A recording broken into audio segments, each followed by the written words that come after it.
L నీనో అంటే ఏమిటి? L నీనో అనేది పసిఫిక్ మహాసముద్రంలో ఉపరితల ఉష్ణోగ్రతలు సాధారణం కంటే ఎక్కువగా పెరిగే ఒక వాతావరణ పరిణామం. ఎల్ నీనో ప్రభావం ఎలా ఉంటుంది? ఎల్ నీనో వల్ల ఋతుపవనాలు బలహీనపడి భారతదేశంలో వర్షాభావ పరిస్థితులు, కరువు, తీవ్రమైన వేసవి ఉష్ణోగ్రతలు సంభవిస్తాయి. ఇది వ్యవసాయంపై తీవ్ర ప్రభావం చూపుతుంది. ఋతుపవనాల రాక ఆలస్యమై వర్షాలు తగ్గుతాయి. ఇది కరువుకు దారితీయవచ్చు. సాధారణంగా ఎల్ నీనో ప్రభావం జూన్ నుండి డిసెంబర్ మధ్య ఎక్కువగా ఉంటుంది.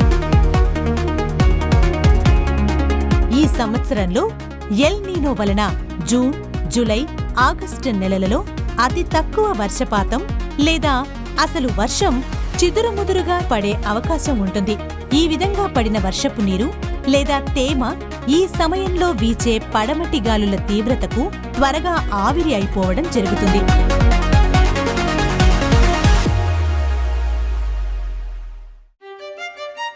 దీనిని అధిగమించడానికి DRPM హాఫ్ మూన్ మోడల్, బీడు భూములలో PMDS విధానంతో పాటు మెట్ట, వర్షాధారపు భూములలో చేపట్టవచ్చు.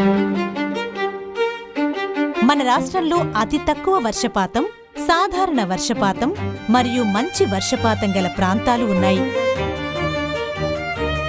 అయితే వాతావరణ మార్పుల కారణంగా దీర్ఘకాలిక ఎండాకాలం తరువాత కొన్ని సందర్భాలలో ఒకే రోజులో భారీ వర్షాలు పడుతున్నాయి. ఒక్కసారిగా వచ్చే భారీ వర్షాలు లేదా అధిక తీవ్రత గల వర్షపాతం కారణంగా వర్షపు నీటి ప్రవాహం వేగవంతమవుతుంది. దీనివల్ల మట్టి పైపొర భారీగా కోతకు గురవుతుంది. అయితే కొట్టుకుపోయే ఈ వర్షపు నీరు మరియు మట్టి పైపొర రెండూ కూడా ఈ ప్రాంతాలకు అత్యంత విలువైన సహజ వనరులు. ఇటువంటి మట్టి మరియు నీటి నష్టాన్ని తగ్గించడానికి ప్రకృతి వ్యవసాయ పద్ధతులతో అమలు చేసే హాఫ్ మూన్ మోడల్ అత్యంత ప్రభావవంతమైన పద్ధతి మరియు పరిష్కారం. ఈ మోడల్లో అర్ధచంద్రాకార గట్లను నిర్మించడం వలన ముఖ్యంగా హెచ్చుతగ్గులు గల భూములలో ఈ నిర్మాణాలు చాలా ప్రభావవంతంగా పనిచేస్తాయి. హాఫ్ మూన్ మోడల్ యొక్క ప్రధాన ఉద్దేశ్యం వర్షపు నీటిని నిల్వ చేయడం, మట్టి పైపొరను సంరక్షించడం, ప్రకృతి వ్యవసాయ పద్ధతుల ద్వారా మట్టి పైపొర ఏర్పాటును వేగవంతం చేయడం. ఈ విధానాన్ని ప్రధానంగా వర్షాధారిత వ్యవసాయం ఉన్న పొడి నేలలు ఉండే ప్రాంతాలలో, వాలుగా ఉన్న భూభాగాలు, హెచ్చుతగ్గులు గల భూములు మరియు నిస్సారమైన రాళ్లతో కూడిన నేలల్లో వాతావరణ మార్పుల కారణంగా అనిశ్చితమైన వర్షపాతం ఉన్న ప్రాంతాల్లో అమలు చేయవచ్చు. హాఫ్ మూన్ మోడల్ యొక్క మరో ముఖ్యమైన లక్ష్యం ప్రకృతి వ్యవసాయ నియమాలను అనుసరిస్తూ మట్టిలో సూక్ష్మజీవుల కార్యకలాపాలను పెంచడం, వానపాములు, ఆర్థోపోడ్లు విస్తరించేలా చేయడం. ఇది పంటల వైవిధ్యాన్ని పెంచుతూ సంవత్సరమంతా నేలపై, పొలంలో పచ్చదనం కప్పబడి ఉండేలా చేయడం ద్వారా సాధ్యమవుతుంది. హాఫ్ మూన్ మోడల్ ప్రధాన ఉద్దేశ్యాలు: వర్షపు నీటిని ఈ చిన్న చిన్న అర్ధచంద్రాకార గట్లలో ఆపి భూమిలో ఇంకేలాగా ఉపయోగపడతాయి. ఈ వర్షపు నీరు భూమిలో ఇంకిన తరువాత నేలలో DRPM పంటల వలన ఎక్కువ కాలం నిల్వ ఉంటాయి.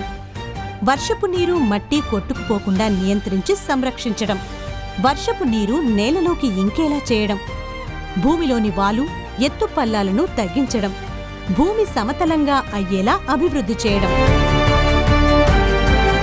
ఈ మోడల్ అమలు విధానం: హాఫ్ మూన్ గట్ల నిర్మాణం వివిధ పరిమాణాల్లో నిర్మించవచ్చు.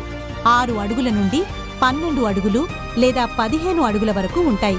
ఉదాహరణకు, ఒక గట్టు నిర్మాణానికి కావలసిన మట్టిని 1 అడుగు వెడల్పు ఇంటూ అర్ధ అడుగు లోతు వరకు మట్టిని గట్టు, కట్ట దిగువ భాగంలో త్రవ్వి ఎగువ వైపుకు హాఫ్ మూన్ కట్టను ఏర్పాటు చేస్తాము.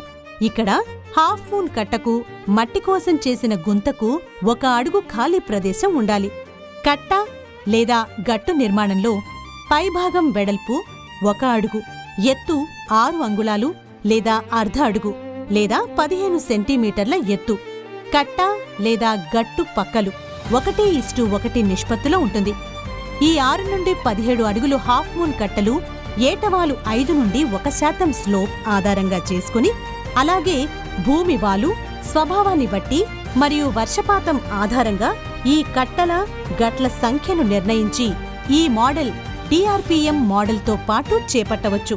కట్ట లేదా గట్టు పరిమాణాన్ని బట్టి ఎకరాకు 74 నుండి 444 కట్టలు, గట్లు నిర్మించాలి. ప్రతి కట్ట, గట్టు పొడవు ఆధారంగా నీటి విలువ పరిమాణం 459 లీటర్లు మొదలుకొని 2144 లీటర్ల వరకు నిలుపుకొనుటకు అవకాశం కలదు. ఈ మోడల్ను ఇతర ప్రకృతి వ్యవసాయ పద్ధతులతో కలిపి చేస్తే స్థిరమైన వ్యవసాయం సాధ్యమై రైతుల ఆదాయం మరియు జీవన విధానం మెరుగుపడుతుంది.